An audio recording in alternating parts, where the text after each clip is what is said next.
What are we gonna do tonight, OC?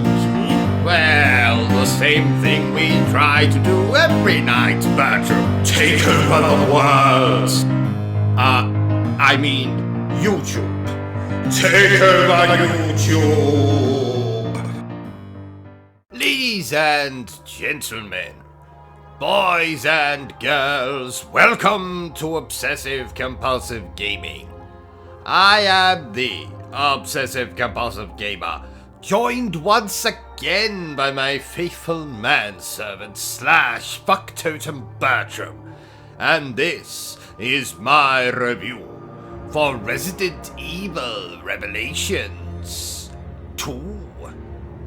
So my friends, Resident Evil Revelations 2 was released in 2015 and is very much a sequel to Resident Evil Revelations. So, I'll give you the same advice I gave my wife when she participated in a charity gangbang. Finish the first one before you move on to the second. So, story.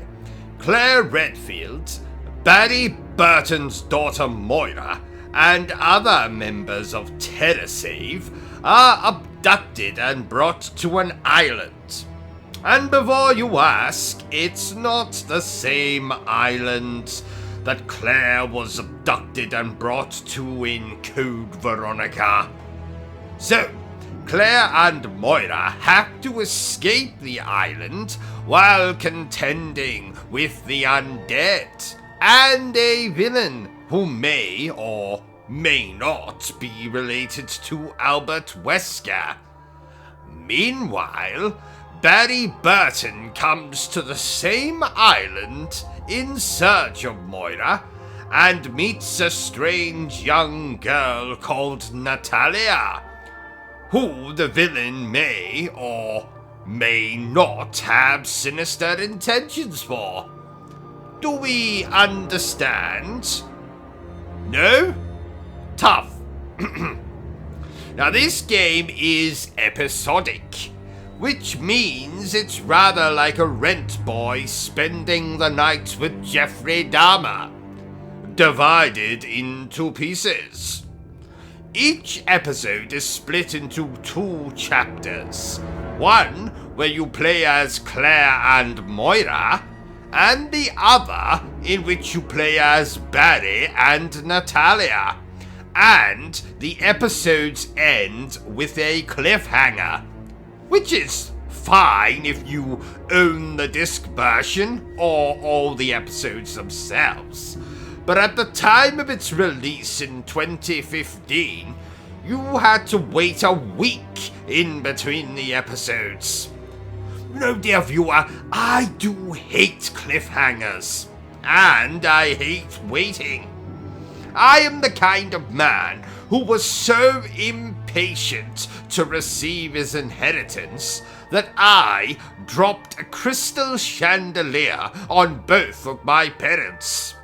I jest. It was actually a wooden chandelier. So, characters. This game marks the return of Barry Burton, or, to use his full name, Barry Mother-Humping Burton. A chap that is so cool, fertility clinics use him to freeze the sperm.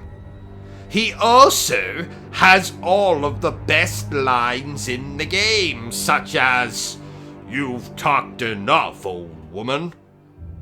Who is the master of unlocking now? And I have this." Yes, Barry, you do indeed have this. Whatever this is. Now, Barry in this game is unfortunately saddled with the child Natalia. And you all know how much I hate children. Actually, hate is not the right word. Despise. That's the word. But she's still nothing compared to Ashley Graham, a character who annoys even me. The single most annoying person on this planet. I just hope that she's married some cowboy who is secretly having it off with the stable boy.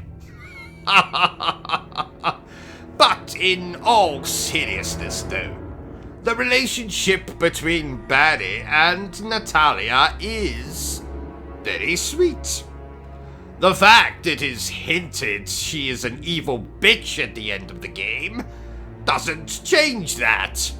After all, she's a child. Aren't all children evil? No.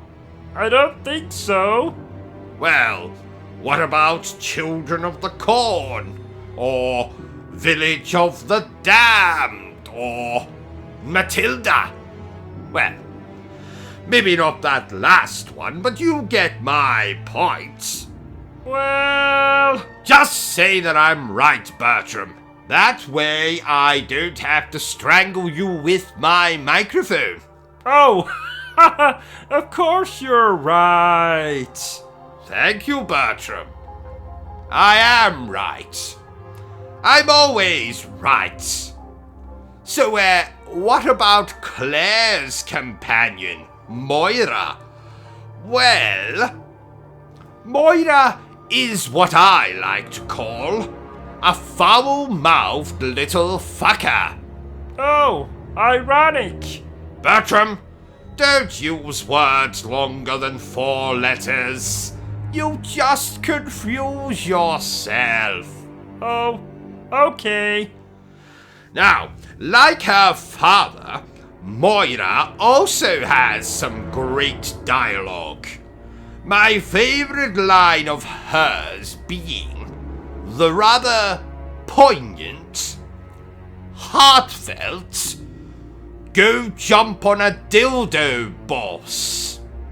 Dildo? Isn't that an extinct bird? Yes, Bertram. Yes, it is.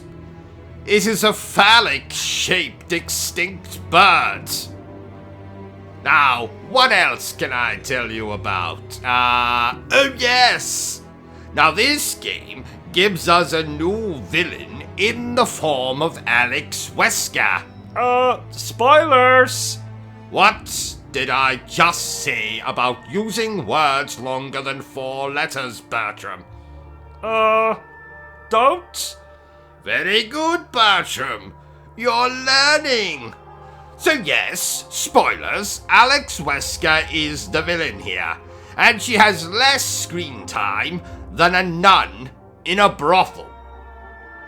Finally, gameplay. If you have played any Resident Evil game from 4 onwards, then you know exactly how Revelations 2 plays. And trust me when I say, that is not a bad thing. I have always enjoyed third-person horror games, and this is no different.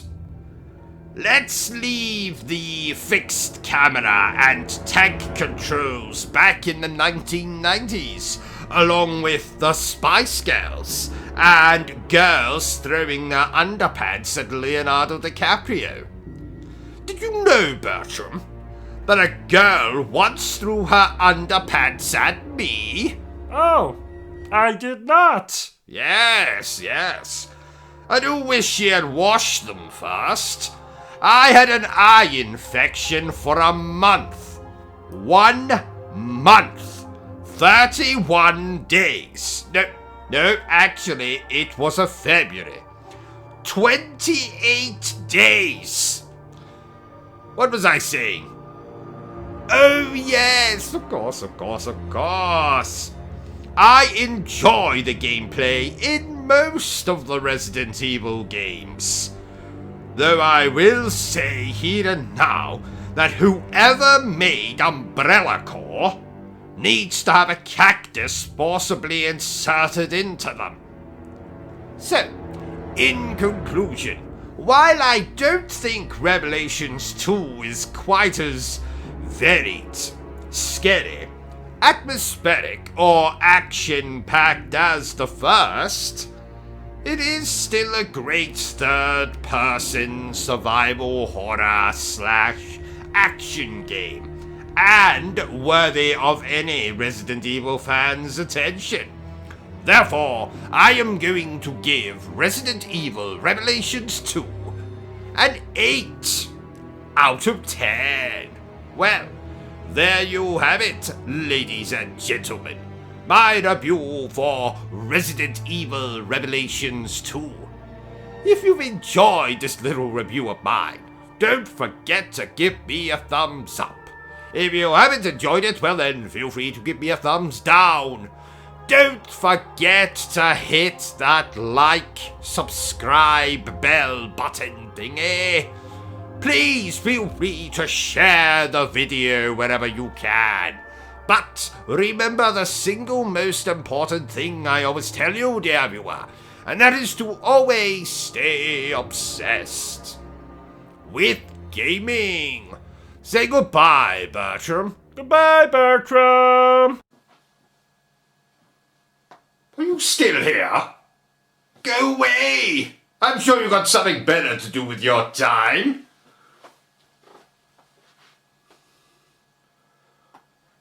No, seriously. Piss off. Be gone. Au revoir.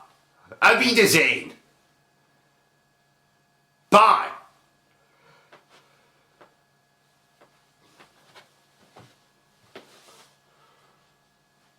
What in the hell is wrong with you? Go away! Vacate this space! Hit the cross at the top of the screen! The video is done! It's over! It's finito! It's caputo!